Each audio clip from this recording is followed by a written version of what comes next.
Hello, everyone, and welcome back to the Damage Report Lockdown Edition. Most of you might already know if you've been watching live, but Brett's here. Hey, Brett, how's it going? Oh my God, it's so good. Thank you to the person who commented butt Erlich. Not the worst. They burned you, man. I don't know how you come back from that. Yeah, I'm surprised it took so long into my life. I bet I was 22 before my friend Brad called me Erlich my nuts. Okay, jeez.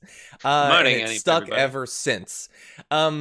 So by the way, okay, I love that people are like, we can only hear you. No, I know. My I know wife came in what and we're was doing. like, guys, we can hear you. Your mics are hot. I was like, this is a bit, babe. This is a bit. Yeah. I never Anyway, call her babe. I've only called her babe, by the way, during coronavirus Skypes yeah, and why is that? Zoom hangouts. I don't know. Okay, well that's Babe. weird. It's a symptom. But anyway, thank you everybody for joining us. We've got more bits for you, some of them even news related. Through the course of this hour, we're going to be talking about the Captain Crozier, who was dismissed from his command. We've got a couple of different doctors who've been going on Fox News and sort of forcing them to confront inconvenient truths. So that should be fun. We've got positive dog news, as well as one of the cutest videos of old people I've seen in quite some time, and the garbage people of the week, as well as a story that we have been punting every day this week. Hopefully we'll get to it. I don't even want to say what it is because I'm a little bit worried we might have to punt it again. I just want to tease. You're going to hate where I first saw that happy story that we're going to do later on about the game people are playing. You're Yeah. going to hate where I saw that first. Oh no. Yeah, no. It's I'm just gonna gonna make me compare you to feel that like, person. oh no. So sit tight. I have Also, a prediction. We'll see. Okay, all right. We'll see here. In addition, I do want to say Happy Half Hour is going to air for members and on the TYT live stream this today. And it's a viral video film school takeover again. This is crazy online communities. You're going to see a throwback episode I did probably 8 years ago when Obama made it slightly harder for people to buy dipping tobacco, chewing tobacco. Huh. And it's one of my favorite episodes I ever did in my life. It's a lot of people from, oh, her Obama with like dip. Old, like obviously it hasn't affected their ability to get it. Yeah. Oh, ho, ho. So good. Oh my god. Kimberly, thank you for your one-up that you've given us on Super Chat, and Dave says, yay, the terrible twins. By the way, really fast, earlier this week, JR was on, and we did straight on and side shots to track the progress of our quarantine beards, and Brett's doing really well. So I've already seen one person who said, Brett beard is better than yours, John. Sorry, dude. Which I hadn't said anything yet. I don't why you have to say that at all. And then Mama Alaska says, poor Johnny Pie needs to shave his cheeks. That beard is looking awful. Rug is going to grow up to underneath your eyeballs. I love it. Okay, I'll trim down a little bit, but I don't think. Oh, you did? See, I don't do that. I'm not even growing it yet. Everybody relax. Wife appeared with scissors when I was sitting in this chair and was just like, stick your lip out. And just like, something was bothering her. Also, the problem is it's not out and down, which I think is its own problem. Right now, it's just straight out. Yeah, that's tough. JR's got some tips on that. His is growing in pretty well. Okay, with that, everybody, please hit the like button if you haven't already done so. I would like to see that if we can get a record on likes on one of our live shows. And Miss Callie says, "Sexy hot Friday sandwich." I think is that both of us? I don't know. Who's the meat? This is Brett's the bread. I don't know. This is a news thing. Anyway, I like your beard a lot. Thank you. I think yours is looking very thick and academic, almost like I can imagine a professor having your beard. Yeah. But anyway, that's all the beard talk we have for now because we got a lot of stories we got to get to. So why don't we jump right into that?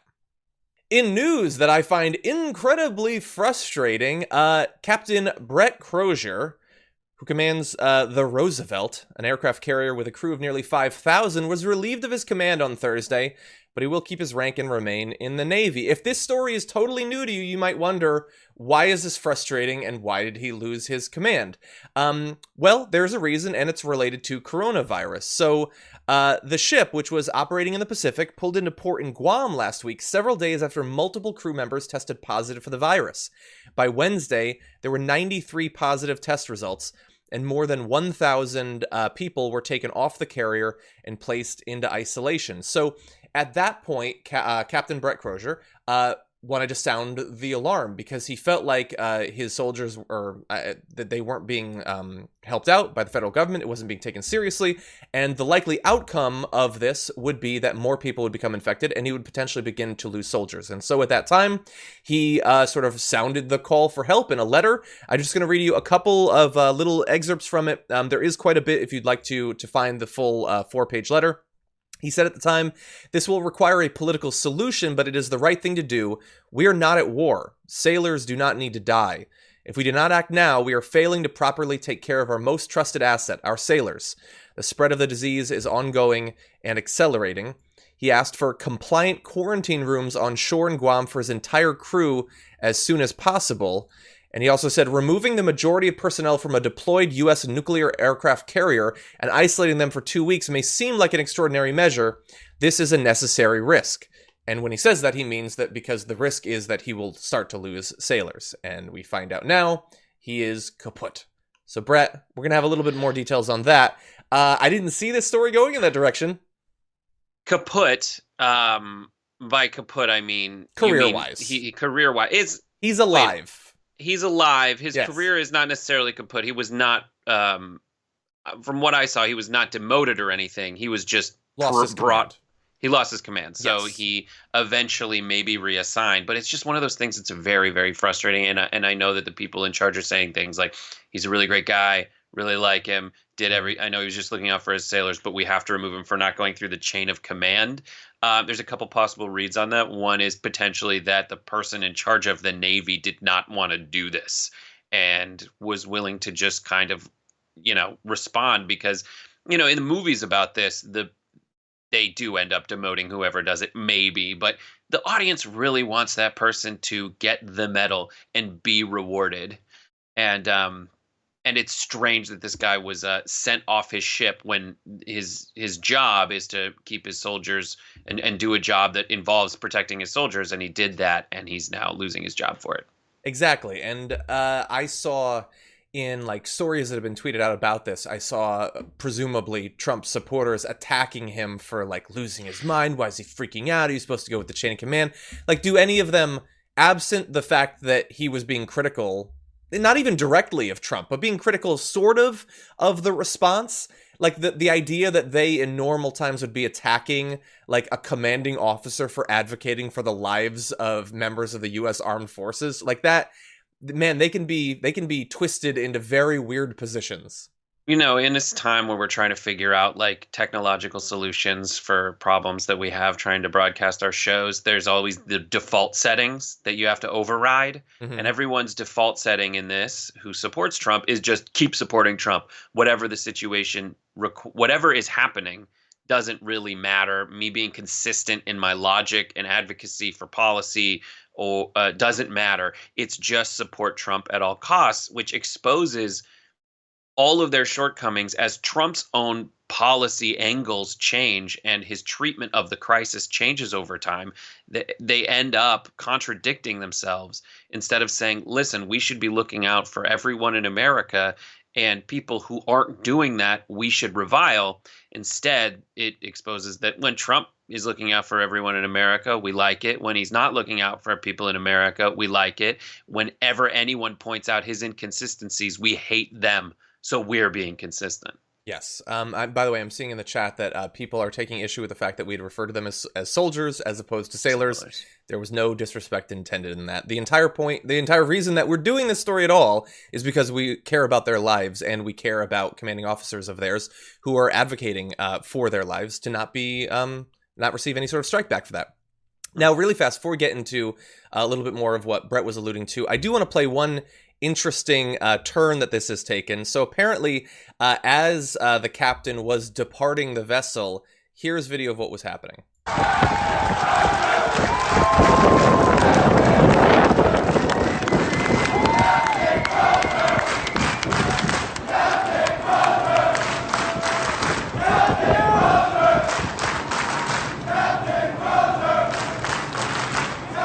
Okay, so, look, I don't know what percentage of the entire crew that is, but clearly a very significant number of the people whose lives he was trying to save are not happy to see him go. And, No. and I think that that's important that people... What's that? No, that was a mutiny, John. That was a fiery, angry mutiny of sailors who couldn't handle this man. That's why they were clapping. Exactly. Clapping out the demon that had possessed the ship. Yeah. They wanted him off. Yeah, and by the way, some of the things I was saying about the Trump supporters who were attacking him was in response to that video. So, like, in response to a video that demonstrates that the soldiers do not appear to believe that this was a good move on the part of, the sailors, who do not believe that this was a good move on the part of the Navy, like, to say, no, I know better. He sucks. He was horrible. He was traitorous. That's a really weird position. But again, when you have one person who you are loyal to when it's Donald Trump, all of these other groups and individuals that you supposedly had reverence for before, supporting the troops and stuff like that, that's just gone. That's all contingent. It's contingent on them being supportive of Donald Trump in his eyes. Yeah, I remember. It reminds me of when they went after the Gold Star father for basically, back during the campaign. So that ship sailed. Sorry, the metaphor, a long time ago. Exactly.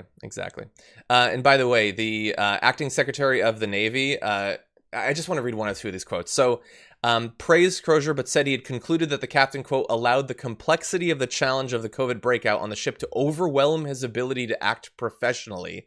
Wow. He says, I have no doubt in my mind that Crozier did what he thought was in the best interest of the safety and well-being of his crew. Unfortunately, he did the opposite. It unnecessarily raised the alarm of the families of our sailors and Marines with no plans to address those concerns. He says the decision was his alone. It was. Sure it was. I don't think that's true.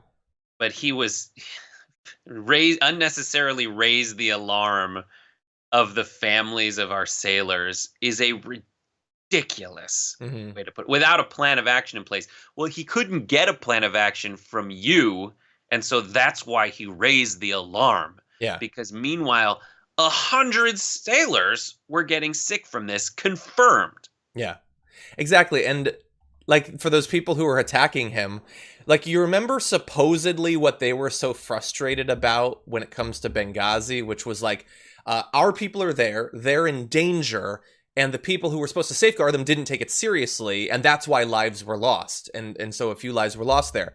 And now it's like, this guy's unnecessarily freaking out because some sailors might die. Like, man, we've come a long way in just a few years. We need to talk about a relatively new show called the Republic, or UNFTR. As a Young Turks fan, you already know that the government, the media, and corporations are constantly peddling lies that serve the interests of the rich and powerful.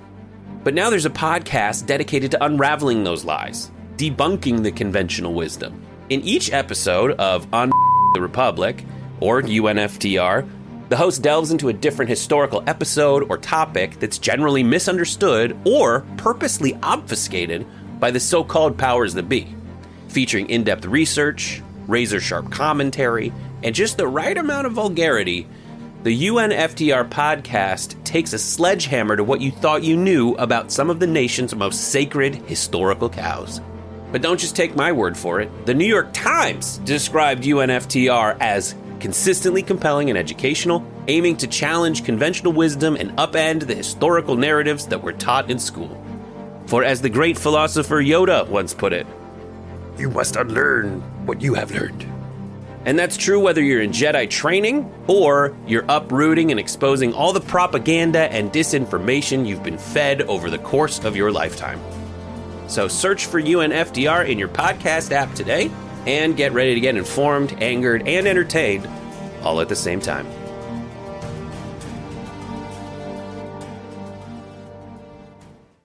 Fox News is in the second or third version of their coverage of the coronavirus, and they are still very much defensive of Donald Trump and his government's response, which is why it is awesome when they bring on guests, experts, doctors, who are willing and able to, at least in this one appearance they'll get, because there might not be future ones, reveal some inconvenient truths to the Fox News audience. Here is Dr. Rishi Desai recently on Fox News. Hear every night is that that there are millions of tests available, and yet we don't have that pinprick blood test that you can just sort of get, at your local doctor and know in 15 minutes. But they're working on it. Yeah, they're working on it. They should have been working on it for months. So the fact is, we knew about this from the WHO when? December 31st, 2019. So last year, we knew about this. We knew coronavirus is coming. We knew it was a respiratory disease. We knew it was person to person. Why is it that it's this week that the FDA finally approved these kind of new Abbott lab testing, which, by the way, is one test at a time? It's a great test, but it's one test at a time. It's different than the labs that are doing mass testing, right? So this is a wonderful test, don't get me wrong, but it's one test per 15 minutes. That's wonderful, but it's not the same volume that you really need. This is better for kind of outpatient clinics and things like that. We needed this months ago. You look at South Korea and the U.S. had their first official confirmed case on the same date, January 19th. That means since January 19th, you look at what South Korea did and what we did. Their population is 1/6 of ours. Look at the cases they have. Look at the mortality they have. It's a trifle compared to what we're dealing with right now because we've had a very weak response and they had a really strong response. Doctor, thank you. Very interesting to talk to you, Dr. Desai. Hope you'll come back. Okay, so a lot of people I saw in responding to that were saying that her pause where he stopped talking and she was her listening to someone who's probably saying dump out. Now, as a person who gets in the ear of people who are on camera, Brett, what do you think was happening there? Oh, absolutely that. Also in the back of her mind was we thought that you would be an easy interview because there's cartoon germs behind you. We thought this would be much like our coverage has been cartoonish. We thought we would get some very simple responses to you. Maybe it's like a boing at the end. But no, you were pointing out the shortcomings of the man whose sails we are meant to blow wind into.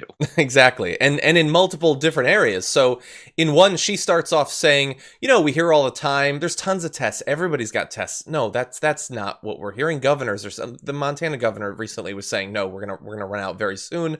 So that's a very important myth for this doctor to immediately bust. But then also to try to get people to be realistic about what these new advances in tests are going to be able to accomplish in a very short time. That there are some that might be faster, but that doesn't necessarily mean that they can process an infinite number simultaneously.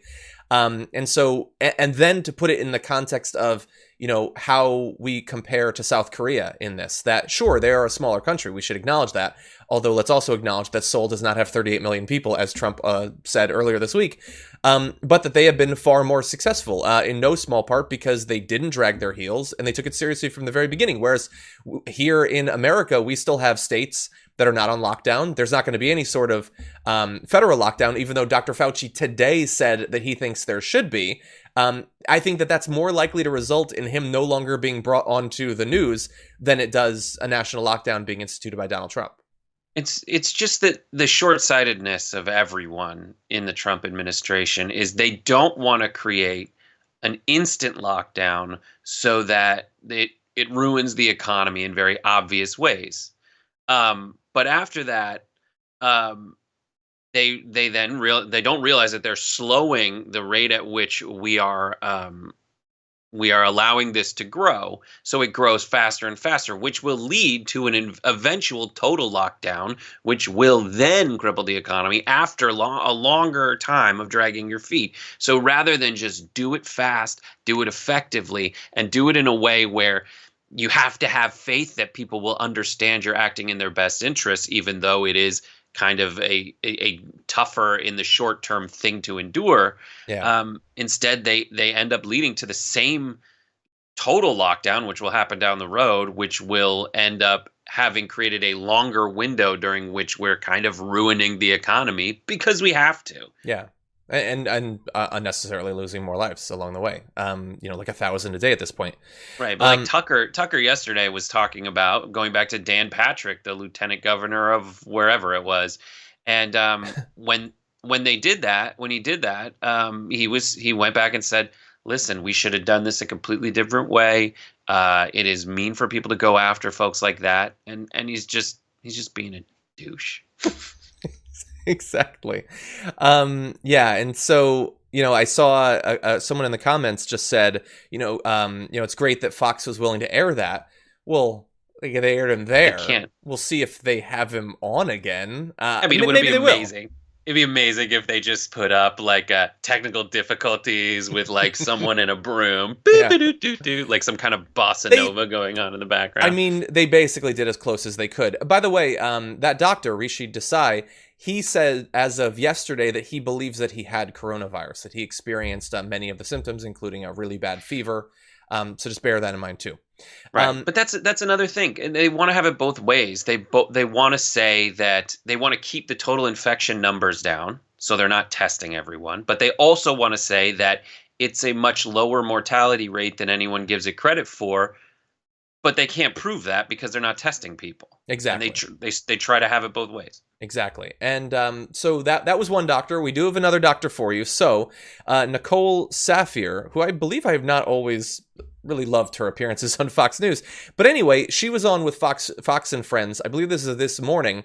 And effectively, the Fox and Friends gang was saying that all these red states that haven't done lockdowns, of course they shouldn't. They want to protect their economy, and it's not that bad there. Well, she popped that inconvenient belief as well. I don't want the president to have to come out and do a mandatory stay-at-home across the entire nation, but I do implore the governors to take responsibility for their states. They know their citizens, and they know what needs to be done. We still have hotspots in states that are rapidly increasing cases faster than they would expect. Everyone thinks that New York City is the hotspot, and that's the only one that's going to be, but that's not true. Anywhere can be like New York City we're seeing right now. They're just a few weeks behind. Yep. Yeah, so some of the governors that haven't done it yet, Kay Ivey, the Republican governor in Alabama, she said, "I put down a marker last week affirming that we are not having an order to stay in place. We are not Louisiana, we are not New York State, we are not California." In Missouri, their governor Parson says he was not inclined to make a blanket policy. Well, Louisiana's bad, but Alabama isn't. So, and Missouri says we're not going to make a blanket policy. Increasing cases too. Yeah, right. I know, and I agree. I agree that each state needs to do what's best for their state. However, you're starting to see those cases increase, and what's happening in Louisiana is going to happen in Alabama too. What? Yeah, and he didn't really know what to say to that. He felt like, well, the governors are saying that they're fine right now, and for some reason we're supposed to be against these lockdowns. Like, I don't even think these Fox hosts know why that's the position they're supposed to have, except that Donald Trump doesn't want a national lockdown. So they have to pretend that that's a wise thing to do, even though the experts that they themselves are bringing on, and that's not the first time that she's been on there. They bring her on pretty regularly. She's saying, yes, Bozo, I'm trying to get through to you. It's not as bad right now, but the fact that they're not locking it down is what is going to lead to it being as bad as it is in Louisiana or in these other states. The red states are not immune to this. And the rate of infection in Alabama, it was reported, is at a higher clip than in California. So when Kay Ivey is proudly claiming that they're not California and New York, specifically claiming they're not California, she kind of wishes, because everything that they're doing is annoying. But that's the theme, man. The theme is people trying to wish things into existence, and that's how religion works, and that's how Trump has played everything since he was born, really, just using this marketing campaign to accomplish results that are beneficial to him. But you can't market your way out of a virus. You can't change the facts on the ground. You can't change the science behind the climate change to benefit you, but the benefit that they have of the nature of climate change is it's happening at a slow enough clip where they're not affected by it materially. This is just an expedited version of that, where Trump is so anti-science and science doesn't give a crap. Yeah, I'm looking at the numbers now that you were bringing up. And look, Louisiana's hard hit. Like, they might pass California today in total numbers of infections. It looks like they're at over 10,000 now. But that's the stuff. It's like, if we did this quickly, Louisiana had Mardi Gras, right? There's spring break is happening now. And there were reports of people who, there were 44, or there was a plane full of folks who went to Mexico and they weren't supposed to, from UT Austin, your alma mater, and one of them. And they weren't supposed to go. And then when they came back, they what do you know? They got coronavirus. 100 of them got coronavirus, and a lot of them are apologetic. But it's tough. It's tough to be the Chicken Little saying, like, "Listen, the world is on fire. You need to do something about it." When you're right. I saw someone tweeted an amazing little thing. It's like, every disaster movie starts with the government ignoring a scientist. Exactly. It usually doesn't end that well. The nation and most of the people in it rightfully focused on the pandemic, but while that's going on, the government is making moves behind the scenes in other areas, and they're pretty important. For instance, if you care about the environment, the EPA has announced a freeze on enforcing environmental regulations due to the coronavirus pandemic. The EPA says it does, quote, not expect to seek penalties for violations of routine compliance monitoring, integrity testing, sampling, scientific blah, blah, blah, and all of that, where the EPA agrees that COVID-19 was the cause of the non-compliance. And so, Brett, effectively, they're mostly just going to sort of let things go as long as it has some sort of tie to coronavirus. Now, really fast, the issue with that, factories, power plants, and other major polluters have tremendous discretion in deciding whether or not they think the coronavirus will prevent them from meeting legal requirements on air and water pollution and hazardous waste management. The EPA will not be fining companies for violating certain requirements on limiting pollution during this time. So if you are polluting, and if you think it's related to coronavirus, or if you can make the case that it's related to coronavirus, and if that case is convincing to the EPA under Donald Trump, then why would you not do that? Obviously, you're going to try to do that. The same way that Rudy Giuliani was made fun of for saying something 9/11. I believe it was a episode of Family Guy where someone really realized that they could just get points in a debate. I think it was the wife. She could get points in debate by saying 9/11. That's what's happening now. Everybody's saying like something coronavirus, and that's why I can't enforce my environmental standards. It's like, what? Aren't these just settings on that you set? Yeah. Isn't this just like, instead of dumping it in the river, you do the thing that we've forced you to do through good regulations? That's what everybody's doing at this point. And like I said before, Mitch McConnell trying to get allowances so he could sell Kentucky sunscreen and at a fast track approval pace. Like, why? Why? Because coronavirus, do you feel the need to do this? It's because they just have always wanted to, and there's a distraction. There's some kind of impetus. And the most frustrating thing about it is, the one thing we should be advocating for in this situation is Medicare for all, because that's the one solution that would actually alleviate a lot of the fallout, the second and third level removed disaster of people losing their jobs, is to have universal health care. This is the time to do that, but everyone gets mad at you for some reason when you point out those specifics, and in the meantime they're like, oh, I guess EPA can't enforce these restrictions because coronavirus. I don't know, not that big a deal. Let's just keep it going and move on. Yeah, and you brought up some great examples of how specific it can become, like with Kentucky.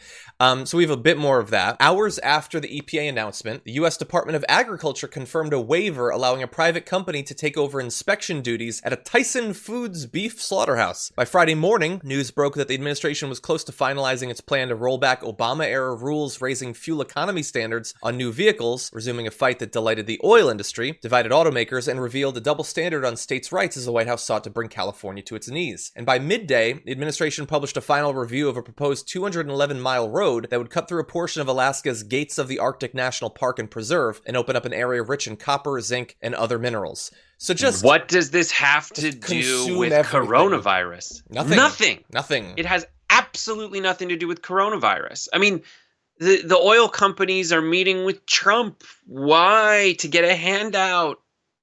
That's all it is. It's like now is a time when people have other things to deal with, and they're making all these changes. This is the black swan moment.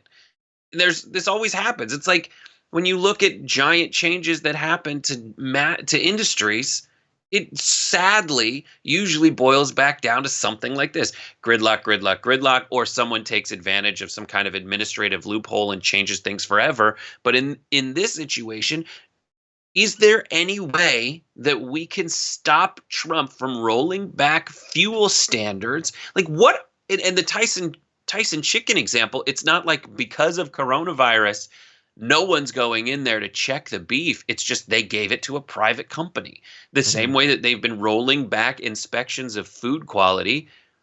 They're like, here's now a time to do it. I'm just going to say coronavirus, see if anybody notices. Yeah. We have to notice. I just don't know what anyone can do right now. And they know that. I hope that private company is as rigorous in evaluating Tyson Foods as the government would be. No, of course it's not going to be. We all understand that.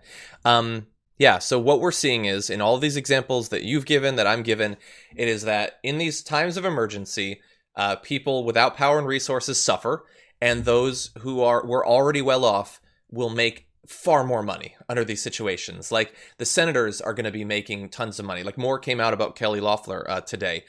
Steve Mnuchin is going to be literally handing out billions and billions and billions of dollars, and he will definitely be using the information he has based on that to be personally profiting, and anyone he chooses to will personally profit. Corporations are going to be handed money, and regulations are going to be taken off of them. This is a crisis for many people. It is not a crisis for everyone. It is an opportunity for a lot of people. It is like the little finger political philosophy is playing out in real time. That's what we're talking about here. Chaos is a ladder. And then also, just to put a little bow on that, they can give all this money out to corporations, but if you haven't filed your taxes with auto pay, then it's going to take you 5 months to get $1,200. It's going to take so long. Like, we can't do that right now. But in the meantime, just go ahead and make, I don't know, more polluting cars. And here, Tyson, your inspectors, here's a no bid contract. Lots of people have been saying the show has been too serious, too dark, too depressing. Well, okay, can you maintain that criticism after seeing this?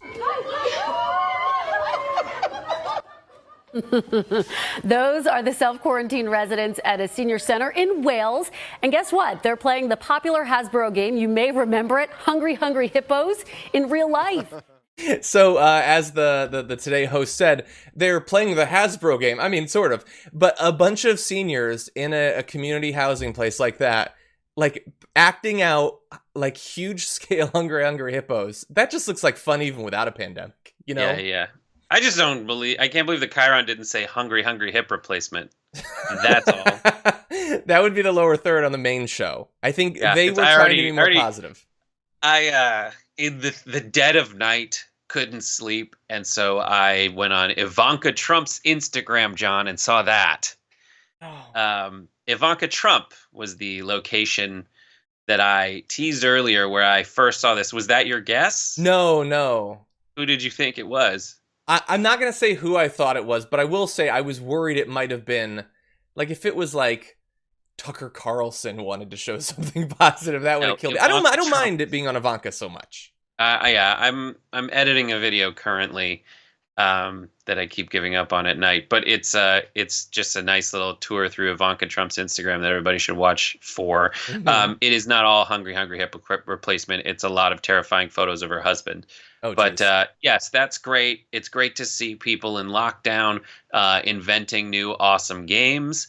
I want to meet the person who invented that specific one and just shake their hand while wearing gloves. You might be able to do that because according to a representative for this facility, the lifestyles team here at Bryn Celine are always coming up with fun and exciting ways to keep the residents entertained. This activity really raised morale in the home and had all of the relatives and team members laughing. It's not impossible that you could maybe get one of those lifestyles team members. Yep. That'd be fun. It's a weird, though.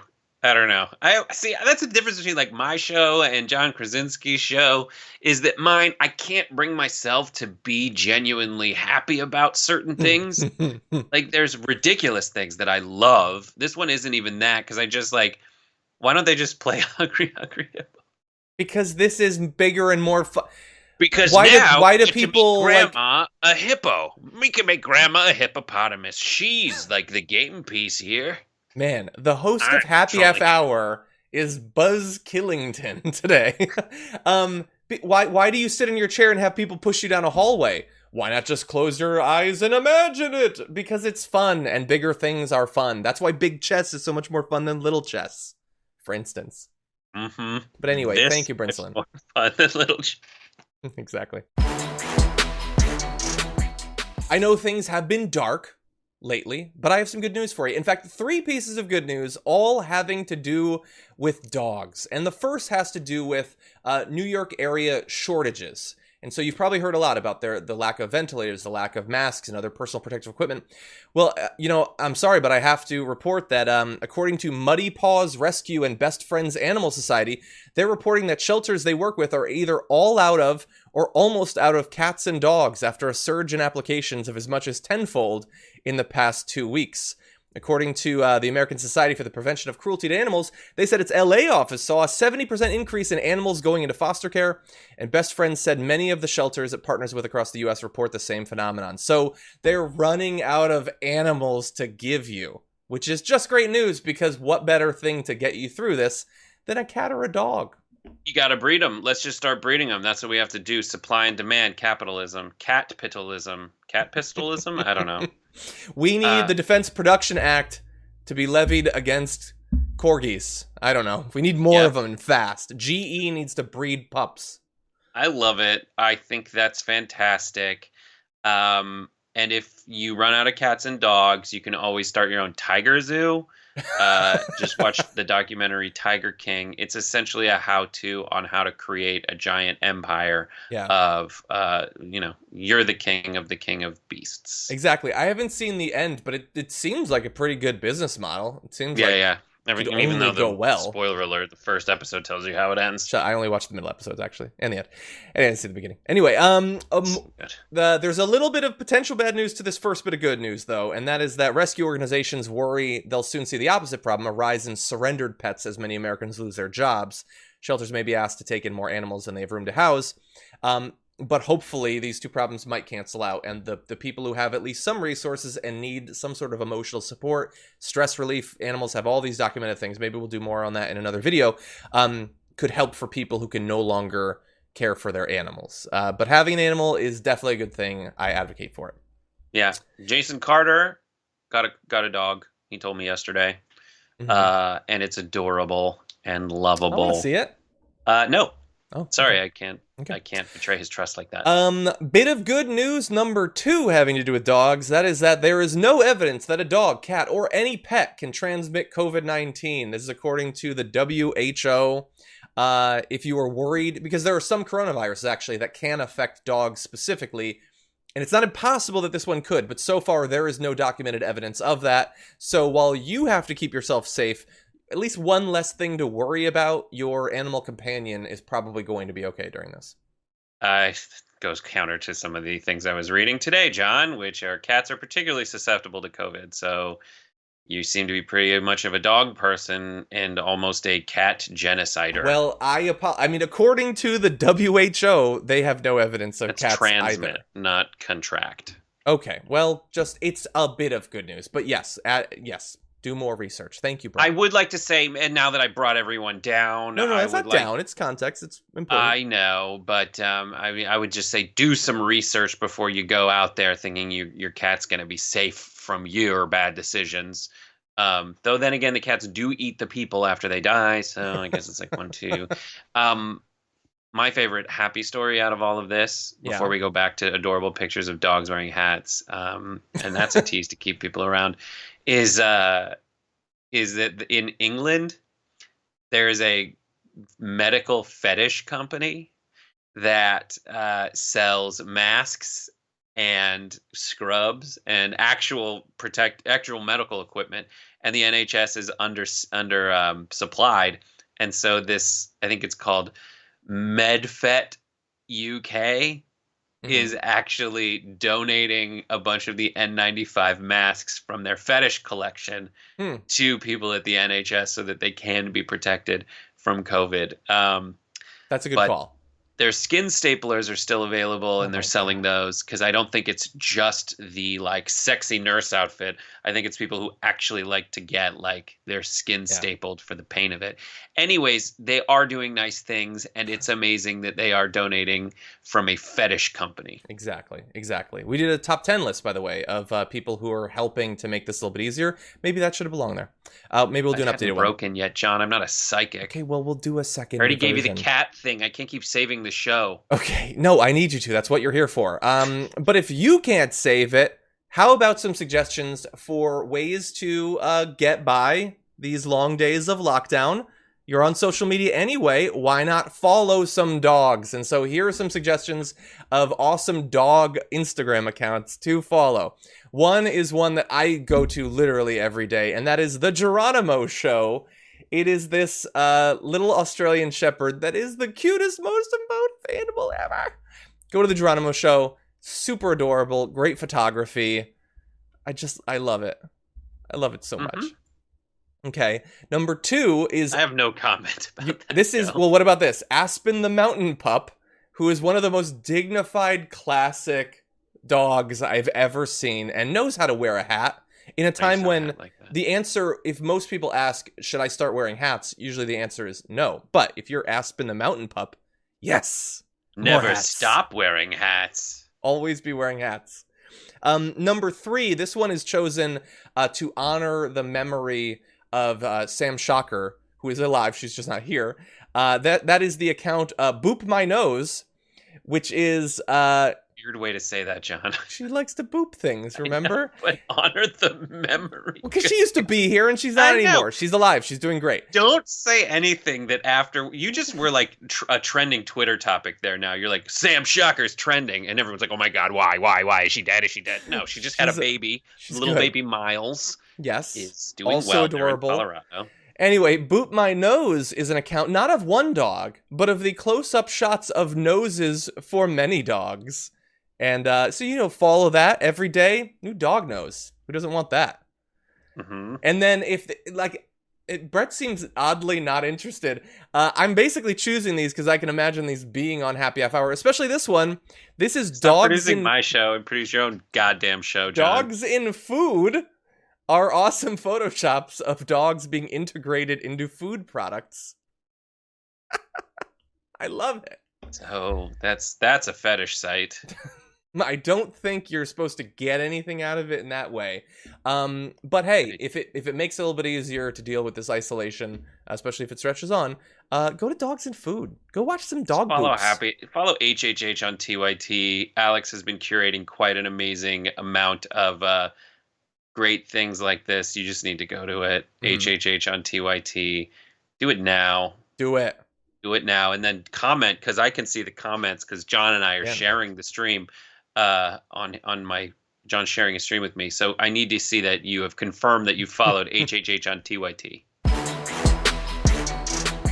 It's Friday. That means it's time to take out the trash. This is Garbage People.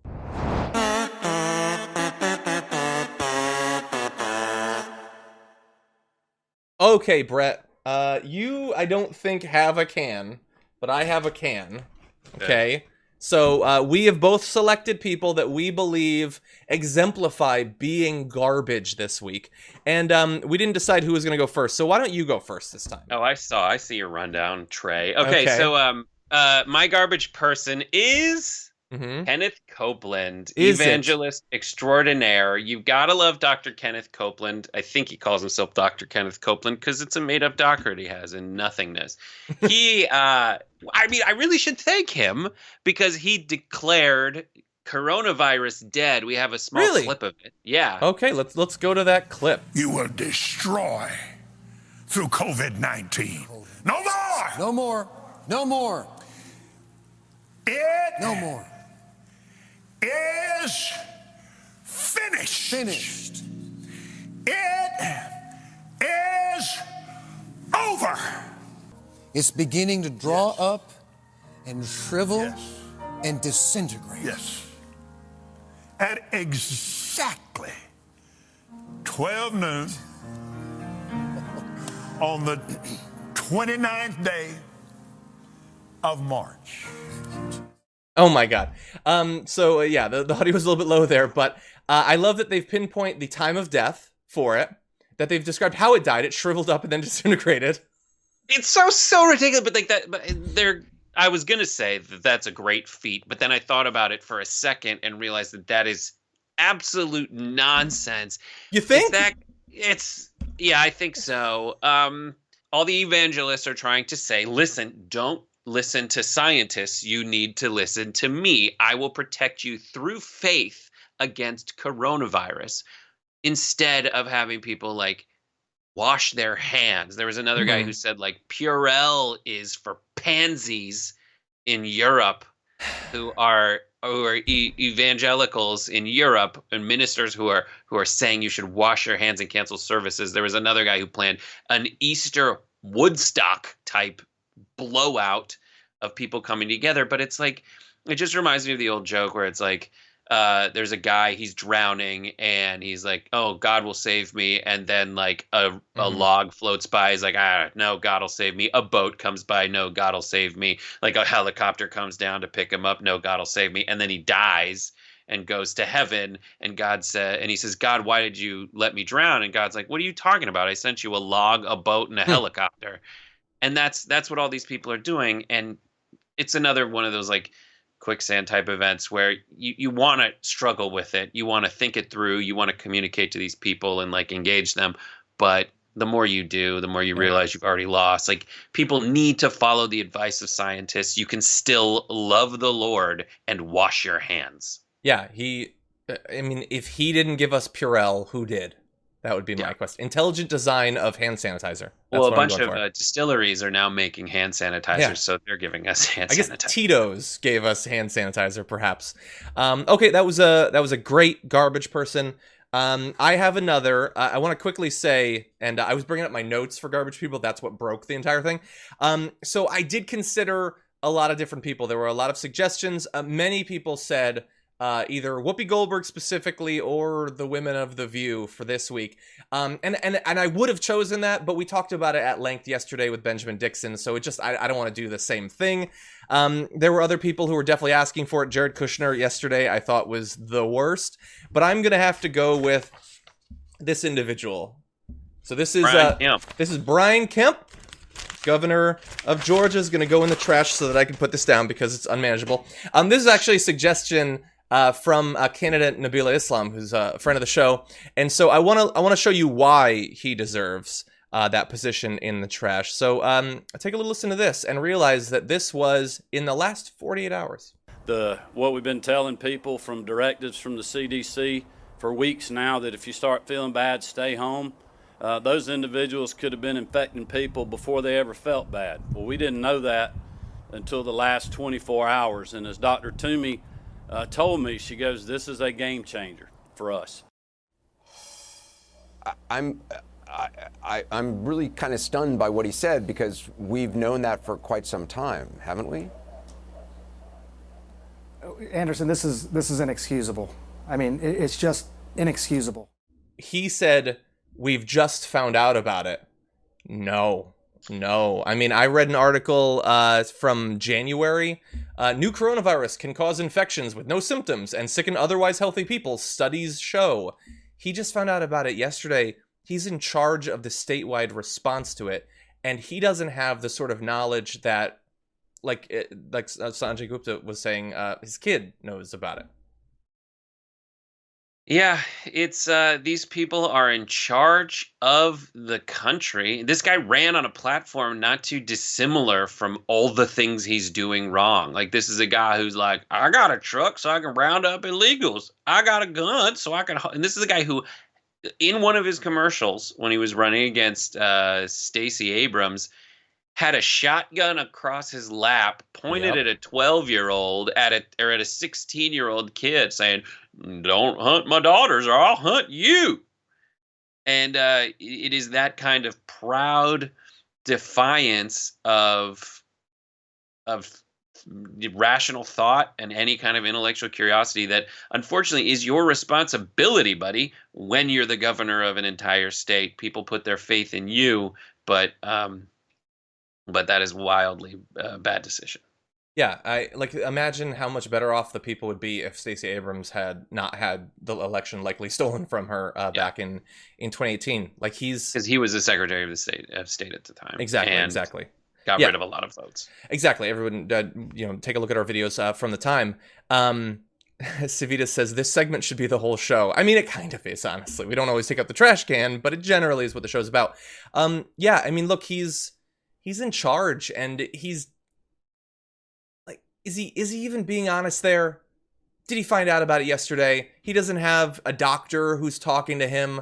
Like, I don't even know that I believe that at this point. It's a bad way to BS. It's not believable BS. Yeah, like the combination of dishonesty and just ignorance when people's lives are on the line. Like, it's so frustrating that these people were given power and that the people who voted for them either thought that they would be a good choice if it came to some sort of emergency, or didn't think about it, didn't think about the likely cost of these people holding positions of authority. But that guy he's too stupid to have power. You can't put it any other way. Yep. It's very, very frustrating. Like, the one thing you could possibly deny is when people, like, I've seen people, when they're sick, the thing you know about that is that people are contagious before they show symptoms. And maybe later they say, I'm no longer contagious, but they still look sick. Like, maybe that, but still, man, this is an admission of failure. Unfortunately, there's like this weird thing people have where if someone comes forward and says, like, listen, I just didn't know, but I'm saying this to your face that I didn't know, and so we're now making adjustments. There is this instinct that's like, all right, I can't be mad anymore. But no, you should still be mad. He is a failure, and he killed people. Yeah, and by the way, if you're watching this, go to the channel and my last interview with Nabila Islam, like, she was talking at that time. One of the topics we talked about was how Georgia was failing in its response, that really nothing was being done. And when we were filming that, apparently Kemp was sitting in the governor's mansion just thinking, well, I got this locked down. I don't need to learn anything new about it. Like, we just got to make sure that people who aren't like their skin isn't dripping off their bones, those are the only people that can really transmit it. We should be safe at this point. Like, the response was driven by either an unwillingness to, make Trump look bad by taking it seriously. He hates that. That's why he probably pushed for that captain to lose his job. And a complete lack of knowledge about it. We're surrounded by idiots, and we give them power. I'm happy now to be joined once again on the Damage Report by a candidate running for Senate in the state of Delaware, Jess Scarane. Welcome back to the Damage Report. Thanks so much for having me, John. Glad to have you here. And honestly, these days, excited to talk to any candidate that is having to transition over to sort of the new situation. I'm curious for you how things have changed over the last few weeks. Yeah, well, we were a predominantly field-driven campaign. We were really focused on how many voters can we reach out and touch, because in a state like Delaware, you can actually reach as many voters as you need, because we are a small state. Top to bottom, it's about 2 hours to cross the entire state. So we were really focused on doing that. We were focused on being the campaign in the state's history that knocked on the most doors in history. Obviously, that has shifted dramatically. We pulled our team out of the field, I think something like March 12th, even earlier maybe, because we were just looking at what was happening across the globe and recognizing that it was coming here, recognizing that a lot of our volunteers don't have health insurance themselves. A lot of the neighborhoods that we were canvassing in have people that don't have health insurance. And the last thing that we wanted to be was a vector of disease, frankly. So we have shifted entirely to being a digital and phone-based campaign, which is quite a change, obviously, but we are still trying to have those person-to-person conversations that were so important to our campaign in the beginning on the phone. So we have taken all of our volunteers and we are now shifting them to phone banking shifts every single day between noon and 8:30 p.m., trying to dial more than 10,000 dials every single week so that we are still hitting our field numbers that are incredibly important to getting our message out and getting my name out and the campaign in front of voters. However, those conversations are starting from a place of how can we make sure that we are checking in on voters, not just hitting the phone and starting to hit them with a platform message. It is much more about, are you doing okay? What do you need? And we have even had some volunteers doing resource runs for voters who are in trouble and need help. Oh, wow. We have we've been delivering food and supplies to people who've needed them. We have resources that we've compiled for all of our volunteers so that they have those on the tip of their fingers too, so that when they're talking to someone, they can get them the information that they need. And only once that person tells us that, no, I'm okay, my family's okay, is that when we actually transition to the conversation about the campaign, because we are really prioritizing the needs and the health of the people in our state right now. I mean, that certainly seems reasonable. I'm curious, once it does transition to talking about your platform, have you found any difference in either what sorts of policies your potential constituents are interested in? Are they expecting something more or different out of government than they might have a month ago? Has there been a noticeable change? Healthcare was always top of mind for people, and I think that it's only more so now. I think people that maybe were hesitant about the conversation around Medicare for all are open to it now, which is interesting. I had a woman just a couple weeks ago tell me, I was kind of scared of Medicare for all. It scares me, but can we talk about it? What would be different? What would it mean for me? Because she was coming from the perspective of saying, I have good insurance, which you hear from people sometimes. But as soon as you probe around that idea of good insurance, she started telling me about how her husband is living with kidney failure, and she's constantly needing to call the insurance company, make sure he gets the drugs that he needs covered, make sure that he gets the treatments he needs covered so that he can stay alive. So once you start having that conversation with people, they do seem more open to the fact that our system is broken. Even when they think that they're doing okay in it, they're starting to recognize the cracks. And I think it's made it easier to have those conversations. I think housing and wages are also really top of mind for people right now. There are a lot of people who, when April 1st came, were not sure how they were going to pay their rent or pay their mortgage. And that really creates some instability in their lives at the time when they need that the least. So our conversations have really centered around those topics. Well, and so you've been talking about some of the individual things that you and your team are doing for your potential constituents, but you also called on the governor recently to make some major changes. Can you tell us about those? Yeah, I just mentioned the fact that people were telling us they're concerned about their ability to pay rent, their ability to pay a mortgage. So our campaign has called on the governor to put a moratorium on payments for rent, mortgages, loans, these big ticket items that we know people just don't have the money for right now.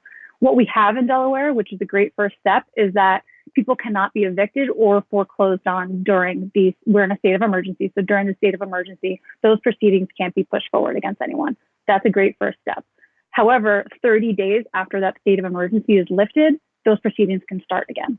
So if you are someone who's lost your job and is not receiving as much compensation as you did from unemployment, and you're still not able to make those payments, 30 days after the state of emergency is over, your landlord, your bank, whoever that may be, can bring proceedings against you. So we are calling on the governor to use the powers that he has given under this state of emergency to essentially make rent zero, to say that the tenant obligations in our code do not require them to make payments during this time, because we know so many people are not going to be able to do it. And why would we create a financial crisis and a housing crisis as a result of what we already have in a public health crisis? We were talking earlier about some of the ways that your campaign has had to change, that virtually everyone's campaign has had to change, especially in areas that have lockdowns. I'm curious from your point of view. I mean, so let's say hypothetically, you have to mostly campaign digitally. Theoretically, Chris Coons has to as well, but he has name recognition. Generally, incumbents are going to have more money. Do you think that overall, the way that things are right now and are likely to be for a few months, is that going to make it harder for primary challengers in your race, perhaps in races across the country? Yeah, that's definitely a concern, right? It's already a challenging thing to take on a 10-year incumbent and try to build up recognition for both yourself and the platform you're running on. He has the benefit of getting quite a bit of earned media as well by seemingly being able to go on cable news and be publicized there. But I think we are in a position where people are recognizing that the platform that we are running on is what we need in a moment like this. That we are getting from our government right now these pieces. They're on like the fourth stimulus bill, rather than saying, what is the big, bold action that we can take to protect people? And I think people are recognizing that had we had the things that I'm calling for in my platform, universal health care, homes guarantees, better wages and democracy in the workplace, that people wouldn't be in such a crisis right now. So I do think there is an opportunity to have that conversation with people if we can get in front of them as best we can and break through there, because these are the things that people are recognizing would be better for our country. If we had them already, we would not be trying to legislate through a crisis to get them now. I certainly agree. And, now we do have a couple of bills that have passed, and they're talking about follow-up legislation. What do you think about, first of all, Chris Coons, who you're going to be going up against? He did support the last big bill. What do you think about what has been included and what has not been included in the recovery bills that have passed so far? Yeah, I think that we didn't have what people are calling for, which is a people's bailout. We had quite a bit of money that is going towards the Fed to be leveraged into trillions of dollars that are going to corporations. So we, again, in times of crisis, have a stimulus that is going to the very top rather than to the people who need it the most. We were in a position where people were losing their jobs. What we should have been doing is focus on a bill that either protects those jobs and protects those people's pay. Same thing with people losing their homes. We should be legislating to make sure that people don't lose their homes through this moment. So I'm really disappointed in the provisions for individuals as opposed to the provisions, again, for corporations and the most powerful people in the country. And my opponent came out after, you're right, supporting that bill. However, was then in our local newspaper immediately talking about how he's concerned about the debt and the deficit that a bill like this creates. And the last thing I think we need to see right now is Democratic leadership beginning to talk the talk of austerity while we still have people in crisis mode. Well, as I'm sure you're aware, the historical cycle is you have a Republican president, they give trillions of dollars to the rich, then the debt and the deficit goes up, and then it's time for Democrats to take control and start talking about getting those numbers down. It looks like they're prepping for it in advance of November. Telling us we have to tighten our belts. Exactly. And you're saying, that the legislation needs to address the needs of individuals more. If after they prioritized corporations and the wealthy, generally their interests, if now we're supposed to be worried about debt, are they going to be hesitant to do another big bill that directly addresses the needs of individuals? I think that's a very valid concern to have right now. Right. Why would you be starting that conversation when you know that we haven't done enough to help people? When we have 10 million people that just lost their jobs? And the answer for healthcare for them, from my opponent, is open up ACA enrollment. Well, we have one insurer in our marketplace in Delaware, one company. There's no competition there. The lowest monthly payment plan that you can get comes with an $8,000 deductible. So if you were in a position where you just lost your employer health insurance and you're scared and you're worried and you need to get something right now, you're going to get a plan that you still aren't able to afford to use if you do get sick. So these are the types of answers that I see my opponent putting forward, and they don't match the scale of the crisis that we are facing. They are going to leave people expending their money to give to a private insurer and still be in a place where they can't get the care they need if they do get sick. So as of right now, the primary is scheduled for September 15th. Do you expect that will be the day that there will be an election? And what do you think that the state and the country should be doing to prepare for the possibility that we might still be dealing with coronavirus when your primary or when the general election rolls around? Yeah, I'm happy to see that for our presidential primary, which was in April, now has been moved to June. We are moving to a essentially no excuse absentee ballot system. So you can use coronavirus as a reason to get an absentee ballot. I think I would like to see us go even further and say that everyone gets mailed a ballot and that they are able to vote by mail in our elections, because I think that we don't know that things are going to be safer come September, and we should be doing everything now to be prepared so that we don't run into the need to scramble, so that we don't need to create confusion right before an election, which I personally believe would lead to voter suppression. And we should be preparing ourselves and putting a plan in place right now that says, let's get ballots to every single person so that they are in a place to exercise their right to vote without having to worry about their health or their safety. And where can people find out more about your platform? Yeah, so you can visit our website at justfordelaware.com. And we're also Just for Delaware on Twitter, Instagram, Facebook, TikTok, all the spots. Even on TikTok. Okay, I don't even have a presence there. Jess Scarane, thank you so much for joining us today. Thanks so much, John. Have a great day. Stay safe. You too.